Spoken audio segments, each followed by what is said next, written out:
I was actually first diagnosed with hormone-sensitive invasive breast cancer right after I turned 35.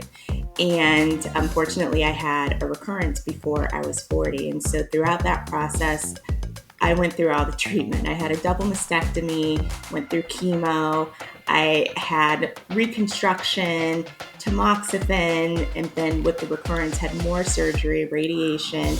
And because my cancer was hormone sensitive, I worked with my medical team to go down a path to suppress my ovaries and start taking aromatase inhibitors. So we were on a mission and continue to be on a mission to deprive my body of estrogen because the cancer kind of grows and thrives in that environment. And so that's been the best path for me. But those treatments pushed me into a medically induced menopause much earlier than I would have typically entered menopause or even.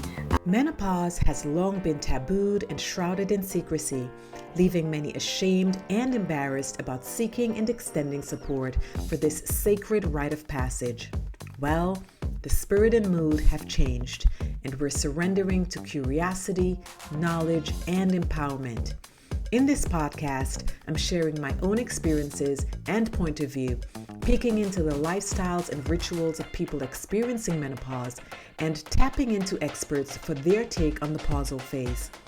This is for you if you are one of the millions of people in the menopausal phase or want to support them. I'm Dixie Lincoln Nichols, health and well-being educator and founder. This is the Pause Pod. Hello, my sweet pea. Thank you for tuning into the Pause Pod today. You know, there's so much to learn as it relates to menopause. And today, as always, is an incredible learning opportunity. So pull up with your fave drink, get comfy, and learn with me. My phenomenal guest on today's episode is Teyonna Bowman, a breast cancer survivor, advocate, and founder of Pausitive Outlook, a platform dedicated to early detection and empowering women to navigate the complexities of menopause. Being diagnosed with hormone-sensitive breast cancer at 35, despite her healthy, active lifestyle, turned Teyonna's world upside down. It was an unexpected blow, but she triumphed by successfully completing surgery and treatment, only to face a local recurrence less than 5 years later. Her second bout with cancer was even more challenging, requiring her to enter medically induced menopause. Feeling isolated by severe menopausal symptoms that went beyond hot flashes, Teyonna recognized a critical gap in the conversation, especially for breast cancer survivors, and she's here to share her journey and advocacy. Teyonna, welcome to the Pause Pod. I am super excited to have you. Thank you so much for taking the time out of your schedule. I don't know how busy it is, but thank you for saying yes and for being here. Well, thank you so much for the invitation. I am very honored. And breast cancer and menopause are passions of mine. And so having this conversation is so timely. And I'm also happy for the conversation that we're about to have. Alrighty, so let's get into it. Share with us a bit about your journey and what inspired you to start your company, Pausitive Outlook. Absolutely. So just a little bit about me. I'm a California native. I am a true curious Gemini. I am a wife of 17 years. I have 2 kids, a great family network. My parents are close by and very much involved. And then I have an amazing friend group that is just a great tribe. And on top of all of those things, I'm also the oldest sister. I am a 2-time breast cancer survivor. And so I was actually first diagnosed with hormone-sensitive invasive breast cancer right after I turned 35.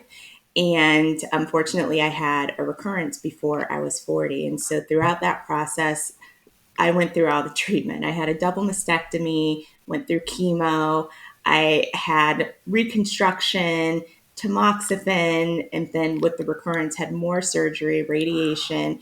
And because my cancer was hormone sensitive, I worked with my medical team to go down a path to suppress my ovaries and start taking aromatase inhibitors. So we were on a mission and continue to be on a mission to deprive my body of estrogen because the cancer kind of grows and thrives in that environment. And so that's been the best path for me. But those treatments pushed me into a medically induced treatment, induced menopause much earlier than I would have typically entered Right. menopause, or even earlier than I would have started to experience perimenopause. And so, with everything that I had experienced from a treatment standpoint, the surgeries, and all of those things, when we made the decision to push me into medically induced menopause, I thought that I was completely prepared for it because I was familiar with the very typical symptoms of menopause, but I couldn't have been farther from reality, really. When I entered in medical menopause, my system basically flipped on its head over the course of a month.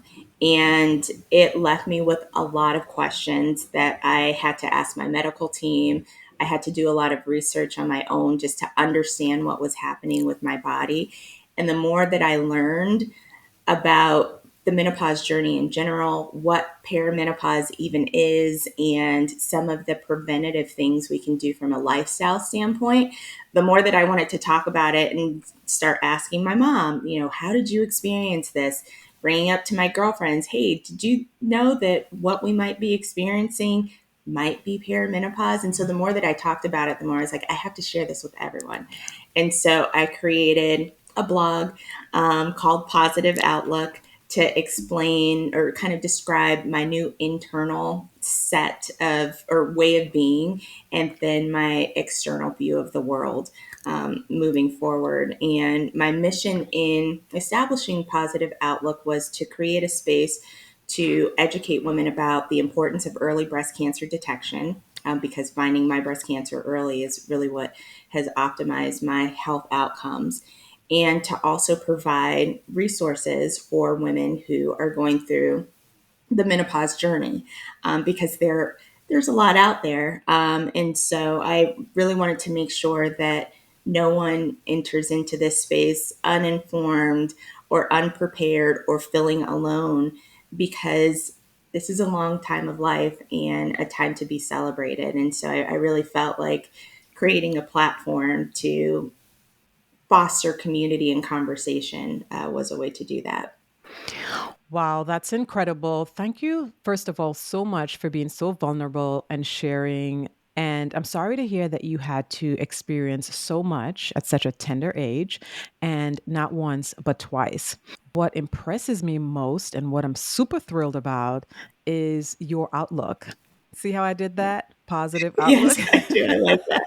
It's Your working. outlook, yes, you paused and flipped this around to be in service and of support for people who are experiencing menopause in general, and not only experiencing menopause, but experiencing menopause because of cancer. I Hmm. didn't hear a Hmm. lot of people talking about it, and I still don't hear a lot of people talking about it. So I was excited when I connected with you because I'm like, Yeah. wow, we have to talk about this because a lot of people think that menopause is simply happens when people age into it, right? Right. Or maybe they have some type of other elective surgery, but you don't really hear the conversation around menopause and cancer and how it affects the people who experience it, how it affects their lifestyle. So Right. thank you so much for sharing that. Now, two things I want to bring back to your attention.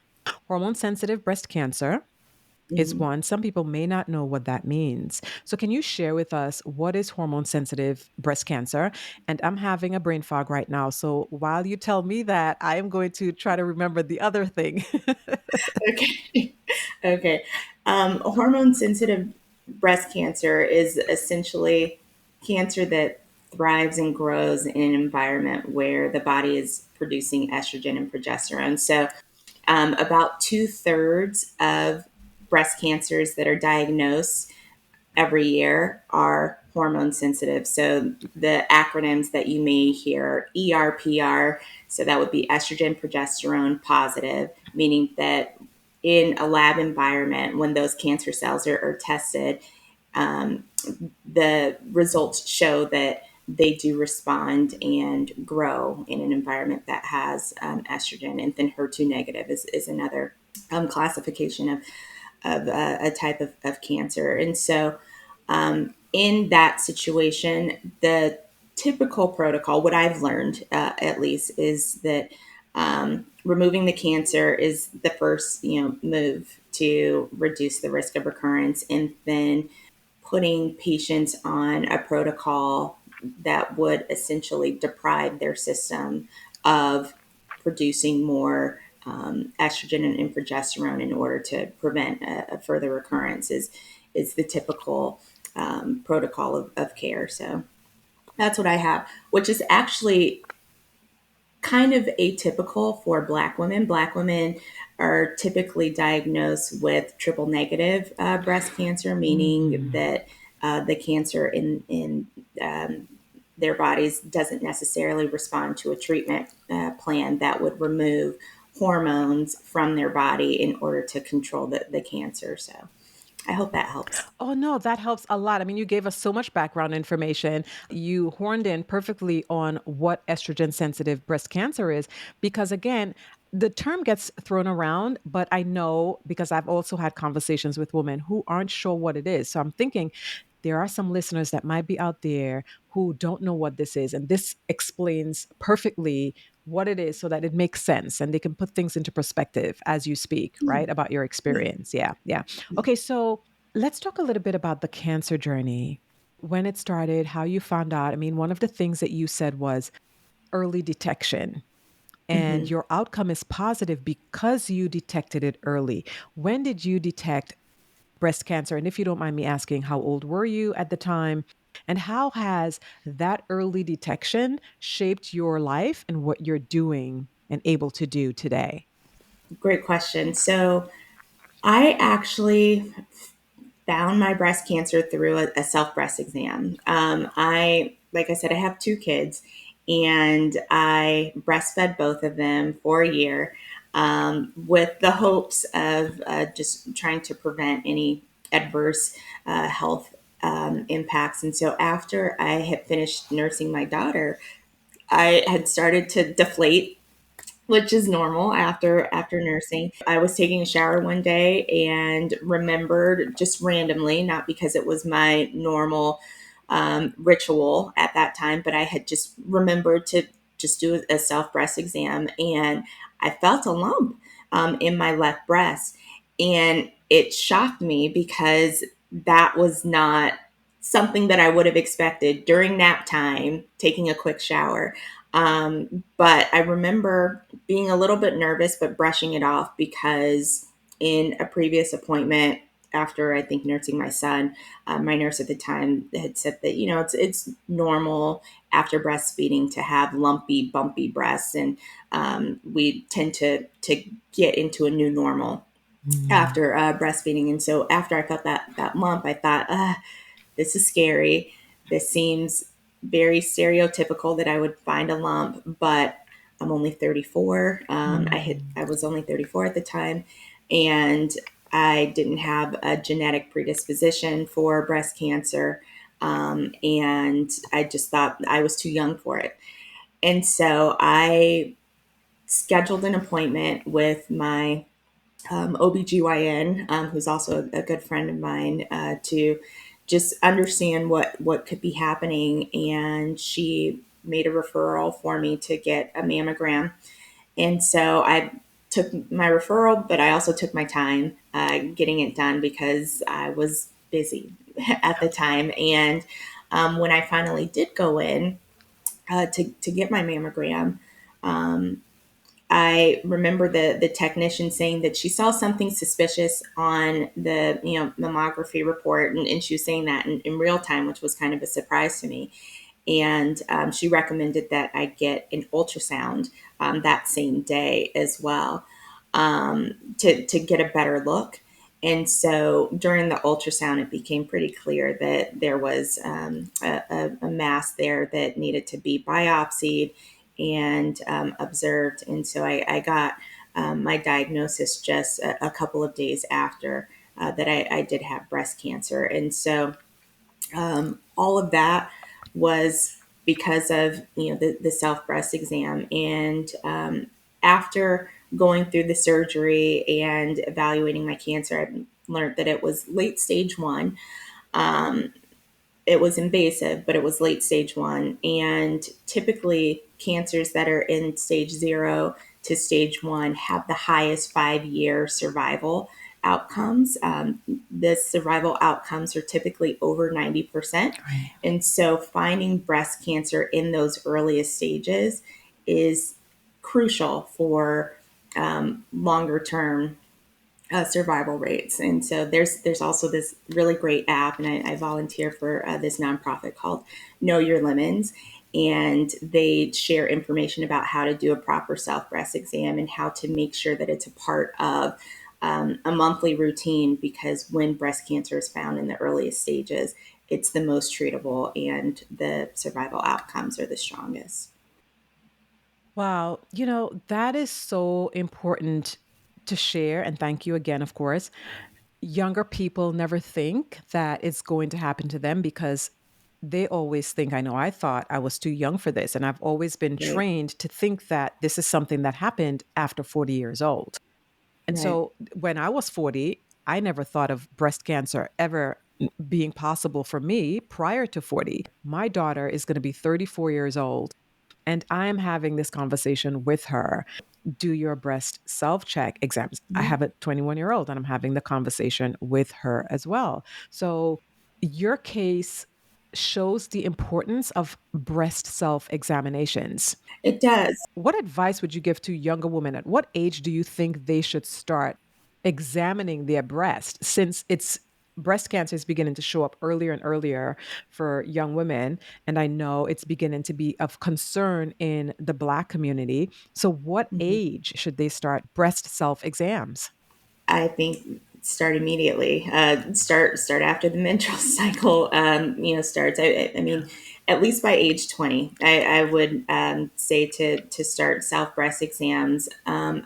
Only about 15% of breast cancer comes from genetic predisposition. So only 15% of women who have breast cancer had a history of it in their family. It can happen to anyone at any age. And so, really understanding and knowing your normal is what can drive action and behavior changes when it comes to getting scans done. I know that the age for mammograms is 40. But like I said, I was 34 when I was diagnosed.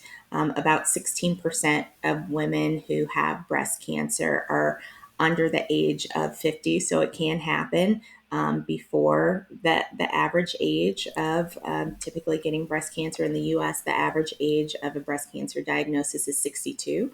But I don't want, I don't think anyone should take that number and run with it and neglect their own breast health. I think just knowing you're normal, starting to do self breast exams at an early age, as early as 20, and understanding that there are different ways that breast cancer can present itself is important.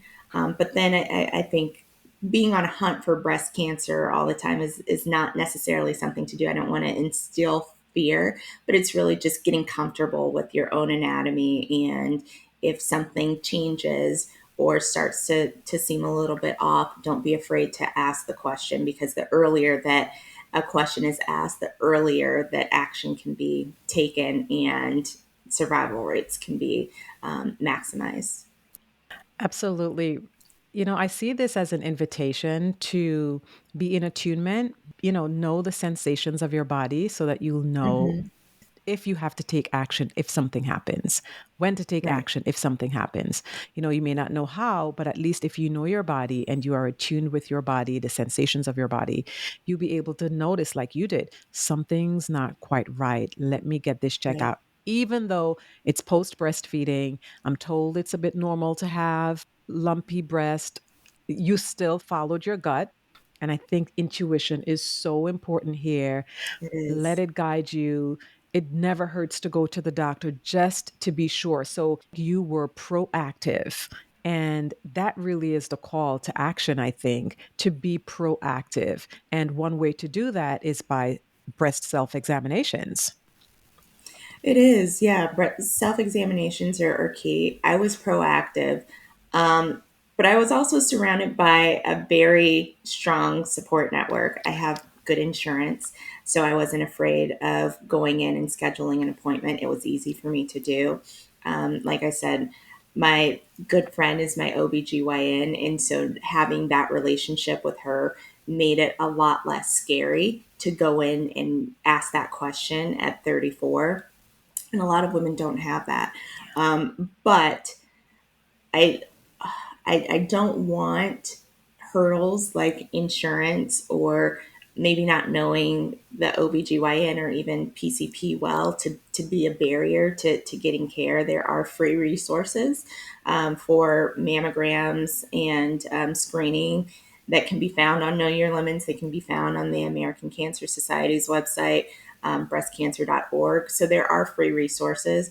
And so I don't want to take more credit, but I did have a lot of support, and that made taking action a lot easier. And changes in your body can be really scary, and sometimes not knowing, or sometimes that ignorance is bliss, can be something that people hold on to. But Hmm. in the case Hmm. of breast cancer, finding it earlier is what's really going to maximize survival. And just, again, knowing our normal is super important. Right. And asking questions, right? Like, Yeah. if you need help, ask questions, ask someone for help, whether it's your friend. Again, you may not want to go to the doctor because of fears of, like you said, not having insurance and finances. But what about if you talk to a friend? Everybody has like a know it all or know a lot friend. Everybody.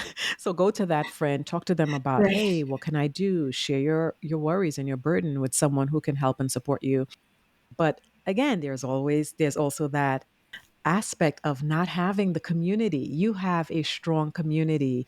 And so Right. I know one of the things you're trying to create, or you are creating, is community around this relationship that people have with their bodies, with navigating cancer and menopause simultaneously. Tell us a little bit more about Positive Outlook. What does Positive Outlook do? How is it supporting you and the women in your community? Well, I am using Positive Outlook to create a space for safe conversations and for joyful experiences. And so at first, I struggled when I was creating my blog and sharing my experiences, because I had a little bit of survivor's guilt. I thought, I'm alive, that's enough. Sharing my experience with treatment induced menopause is maybe a little bit over the top, but I started to realize that simply talking about the challenges and changes that can come in life after treatment, and the few conversations that support that journey, um, they need to happen. And so once I realized that, it opened up meaningful conversations with other women who were survivors, with women who have been recently diagnosed, and with women who are going through treatment right now. And so um, I started to feel confident that Positive Outlook as a safe space and a safe haven would add value. And so it started by, again, just sharing my personal experience, but then evolved into creating an intimate event series that I call the Second Bloom, where we talk with medical professionals and professionals who are in the menopause space about different symptoms that can happen over the course of the menopause journey. And it's an intimate environment, so women feel comfortable sharing their own experiences and asking questions and trying out new products and just starting to take action. And so with the second bloom, as a part of Positive Outlook, that's how I create community. And I did make a intentional decision to open up those events, or make those events open for women going through menopause or perimenopause, regardless of their health background. Because I think that when we're having conversations about just the diversity of our experience, how we manage through it, it really does help with empowerment and going into medical appointments with more questions that than may have happened if conversations were happening in silos and were specific to survivorship groups. I think when women come together from all backgrounds and understand, hey, we can reach this phase of life through cancer treatment, through primary ovarian insufficiency, through full hysterectomies, through endometriosis, then it just creates a richer conversation. And I think it creates empathy for everyone's journey, and an understanding that, hey, this we're not all going to experience things the same, but if we can support each other and have conversation around it, then maybe we can make better choices. And so with Positive Outlook, it's really about just empowering conversations, creating that community, and making sure that we're all our best advocates. Oh, absolutely. One of the things I think is so important is resonance, because so many times, I mean, I have felt like, oh my gosh, what is this? What's going on? Whether it's something I'm feeling physically or something I'm feeling mentally, I think I'm going through it alone. And then I talk to someone and they say, Hmm. oh gosh, I'm experiencing that too. Me too. And talk to a third, a fourth, fifth person, and then it's the same thing. And so you realize by opening up and having these conversations, it dawns on you as an individual. You have these aha moments. Ah, so this is what it is. We're all going through the menopausal process and transition, and we're all experiencing these symptoms, whatever they may be. And I know you've heard this a lot. We tend to feel like we're going crazy, like, oh my god, Yes. am Yes. I losing it? Is it just me? And for me, that's one of the most important parts of community, talking to Hmm. people so that I know, no, Dixie, you are not losing it. You are actually transitioning through it, and this Right. is a part of it. So, Right. talk to us a little bit about some of the things you went through because you were thrust into menopause. What was it like for you when you first realized that you were in menopause, and were you prepped for it? I was, to an extent. So it was a sudden change. So with ovarian suppression, I essentially get monthly shots to stop my body from producing estrogen. And so before treatment, I always had a very, very regular cycle. Growing up, I always had a regular cycle. And then even after chemo, when my cycle returned, it fell right back into a predictable schedule. And so I had very little experience with any of the symptoms of perimenopause. The only things that I really started to experience that helped me understand what perimenopause could potentially be was head or neck up hot flashes and a little bit of neuropathy when I was taking tamoxifen. But outside of that, I had very little preparation or appreciation for what types of symptoms could come with the perimenopause journey, or the menopause journey in general. Um, so I knew little from that standpoint. I did understand, however, that with medically induced menopause, I was going to have to pay more attention to my bone health. And so my oncology team, um, almost immediately after I started ovarian suppression, had me go in and start getting annual DEXA scans in order to monitor my bone density and to just have an understanding of where my if there were any bone changes, and that certainly helped, because what I found out with the DEXA scan is that a couple months after starting ovarian suppression, I had osteopenia, Mm. and that's essentially one step away from osteoporosis. And so I started taking Zometa treatments that help to slow down bone loss, and I get those twice a year, every year.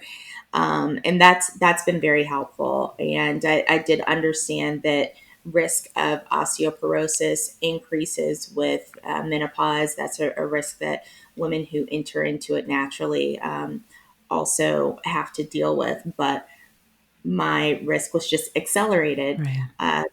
at least a decade. And so that was a little bit hard to deal with. And I experienced very, very extreme symptoms that I wasn't as prepared for.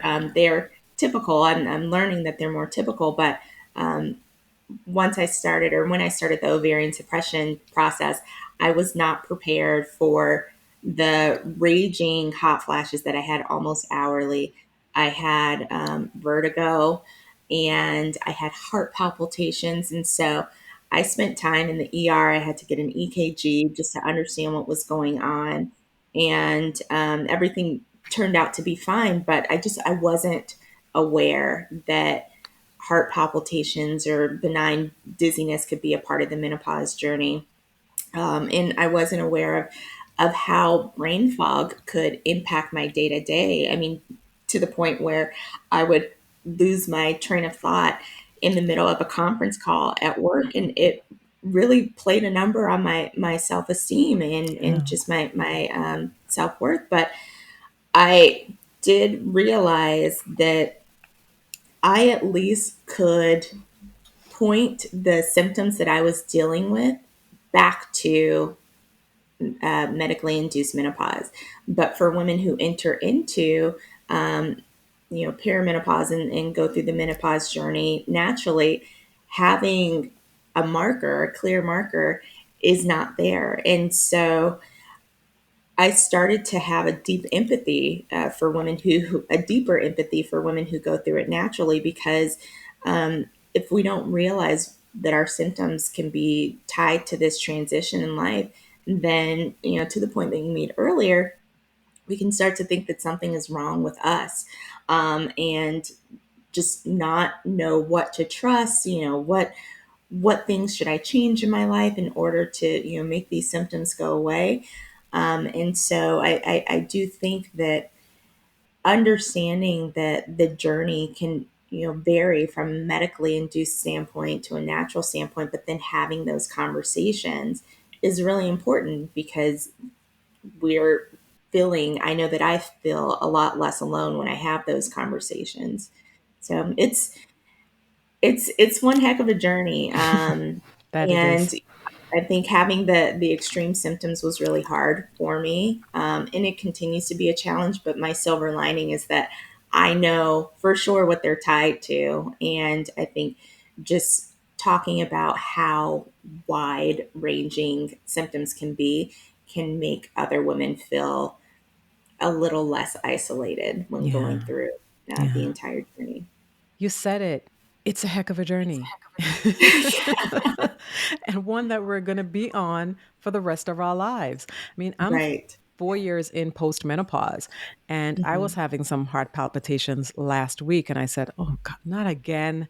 I thought I had gotten past all of that 3 years ago, but here they came back for a little while. I've got my watch so I can measure my ECG levels. And, I have these other devices that at least gives me some feeling of calm when things start to feel a little chaotic in my body.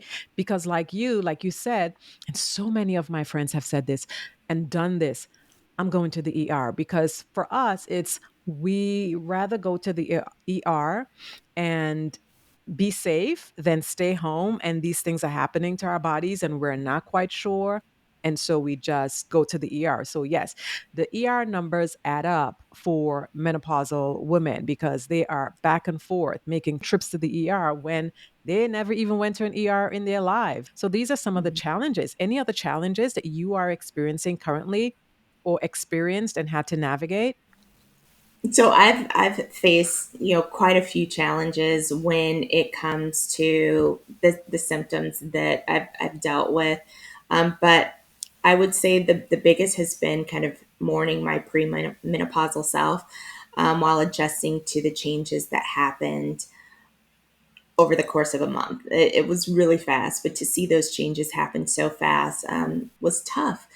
I would name the top three struggles to be sleep issues, mental health changes, and libido changes.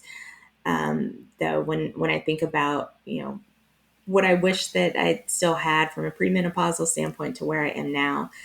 So first, is sleep. Sleep is the hardest because when it goes, everything changes, Yes. and and it can be hard to get back into control with the day to day. And so it's still a work in progress for me. And I've tried a ton of different things. I've tried sleep teas. I've tried supplements and gummies and creams, and some things help more than others. I have a fan that runs every single night, regardless of what the temperature is. But working towards consistency is one of the ways that I hope I can unlock better sleep. And I'm even looking into non-hormonal options like maybe Vioza, to help reduce some of the night sweats that I have, that are causing interrupted sleep. So I'll let you know how that goes when Please I do. try it. And then, mental health has been an ongoing journey, as a result of some of the changes that have happened since starting ovarian suppression. But it's also been one of the most rewarding. I think of the work that I've had to do from a mental health standpoint is actually being a gift, because it's forced me to reprioritize my prayer time and meditation time. It's forced me to commit to journaling. I was never a big journal writing person before this process, or during my premenopausal days. And also being intentional about speaking more kindly to myself has been a shift that has really changed everything. So, um, mental health changes have been a challenge, but doing the work has been the most rewarding. And then the last piece would be libido. That's been a really big adjustment.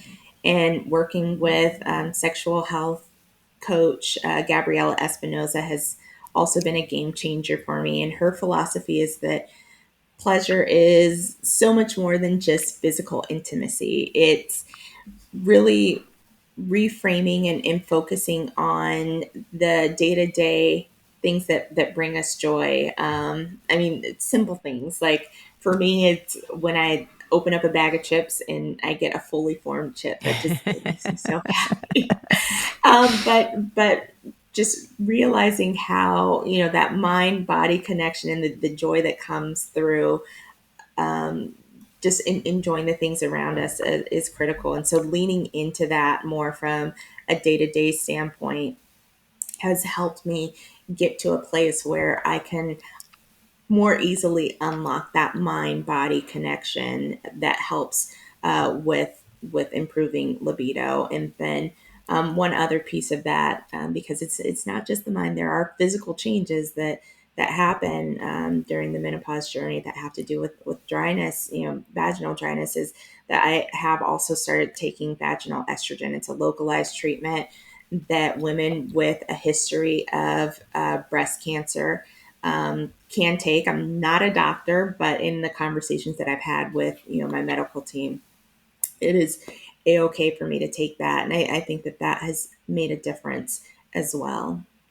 No, that's incredible. Thank you so much. And by the way, we love Gabrielle Espinoza and the work that she does. So it's so great that you have her to help guide you through the challenges or some of the challenges that you are experiencing. But yet again, I Mhm. hear this being proactive coming from you. You obviously acknowledge what's happening and you take the appropriate action because again, not everyone's comfortable talking about all of the aspects of menopause and what they go through, but you just nailed down three very important ones. If you ask me, the three most important things that I feel that people need to lean into. I mean, everything's important, but those three, phew, give them time and attention. Yes, Yeah, yeah. yes, And you feel so much yes, better for them, right? absolutely. What are some of the goals for positive outlook as you look ahead into the future?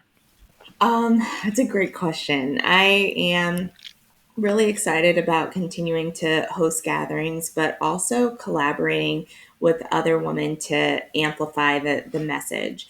I recently read More Than Enough by Elaine Welteroth, and I'm super late to the party on that one, but such a great read. And she has a chapter that's really beautiful, and it reminds us that we're the answer to the problems and the solutions that we've been waiting for, and that really resonated with me because I think the conversations and solutions that are emerging right now around a collective passion for longevity and well-being are inspiring, and there's so many women being having this conversation with you is paradigm shifting. And so I want Positive Outlook to continue to be a part of that movement. And that really excites me. I'm also looking forward to expanding Positive Outlook into more of an advocacy focused direction. Women's health is constantly evolving, and I want to be one of the voices, one of many voices that helps bring the young survivors' experience to the forefront.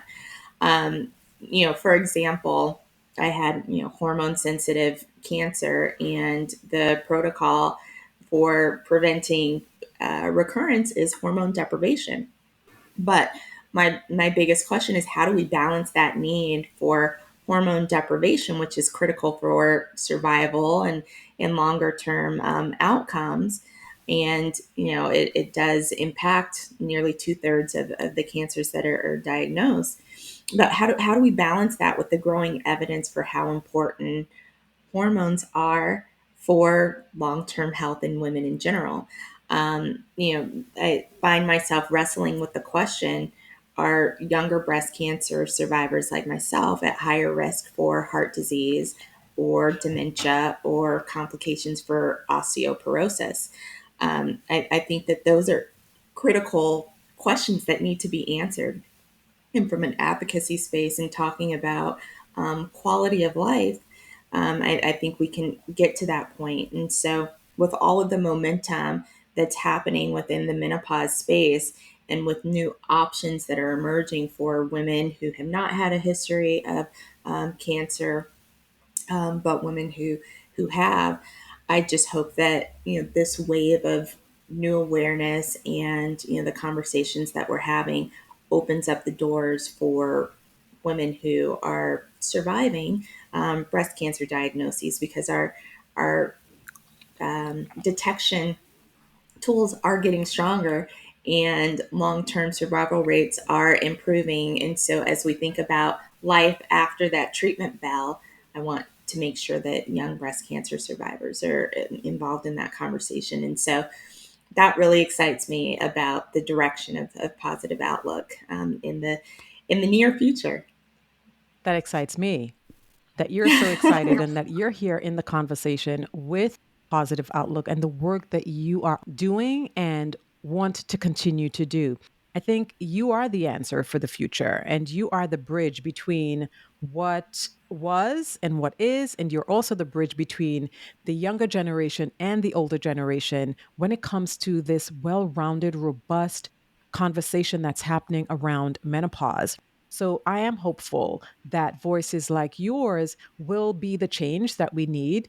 We know research is needed big time. But again, Yeah. with the questions that you're asking, the answers will come because your Right. voices are becoming louder and louder, and collectively, it's going to boom. Hmm.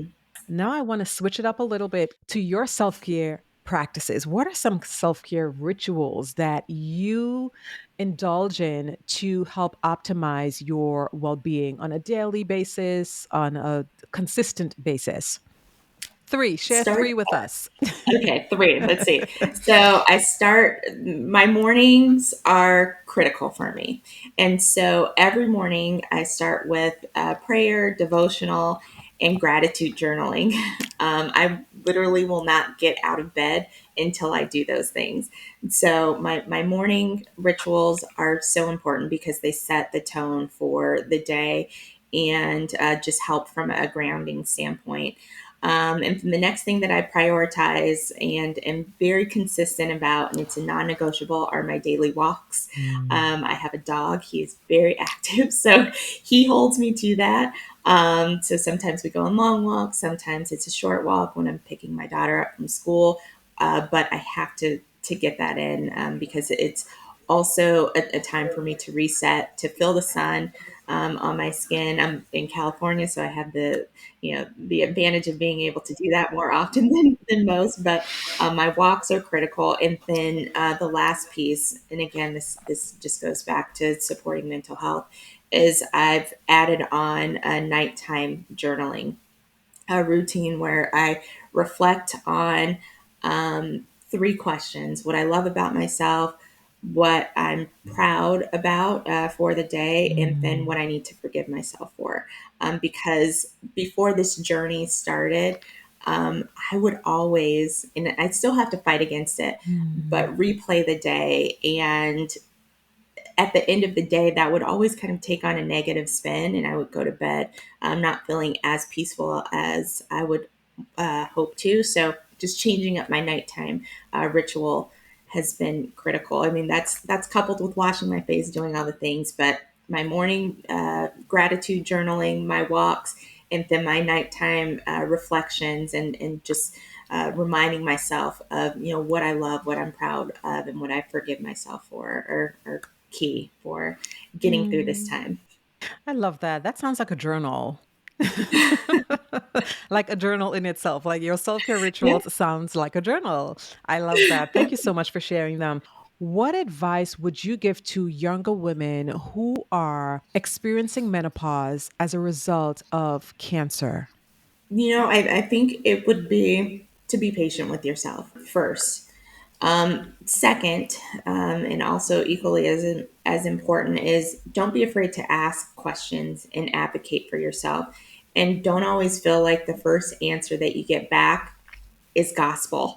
I mean, sometimes it is, but sometimes it isn't, and that's okay.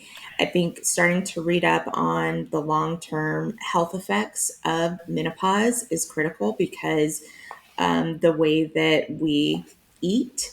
And the way that we start to hold, visceral fat as a result of the aromatase inhibitors that we're taking can impact your life. So really take some time to educate yourself on just the long term changes and health risks that come along with menopause because hopefully we have a lot more life ahead of us, and knowledge truly is power, and it's going to give you the chance to make meaningful adjustments earlier on. Be gracious with yourself. Don't be afraid to ask questions.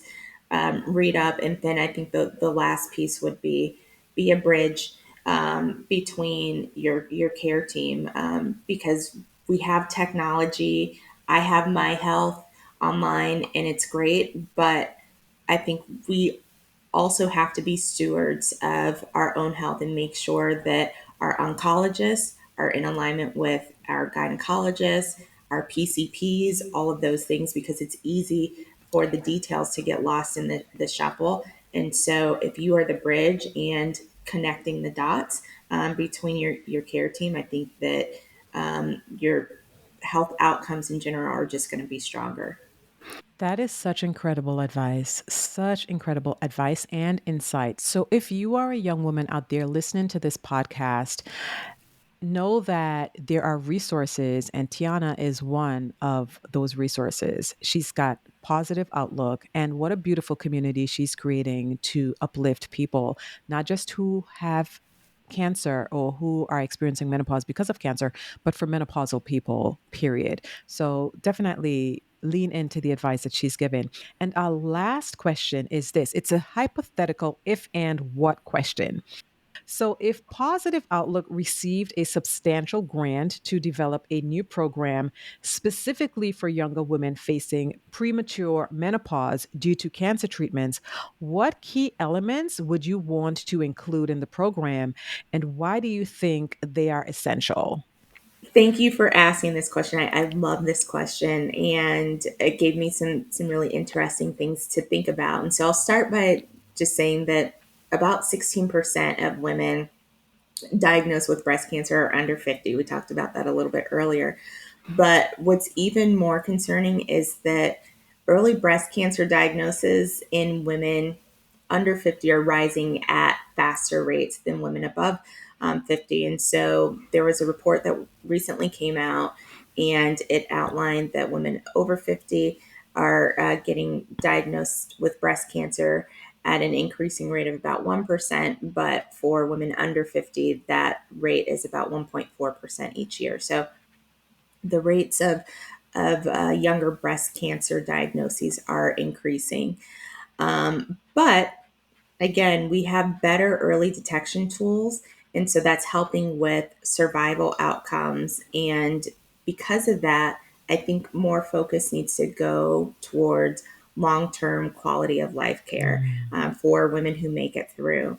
And so if Positive Outlook were to receive a substantial grant, my priority would really be on advocacy and expanding palliative care Mm. for young breast cancer survivors. And when I say palliative care, I think what comes to mind is end of life care or women who are dealing with metastatic breast cancer. But in reality, palliative care is really about improving the quality of life for anyone who is dealing with a serious illness.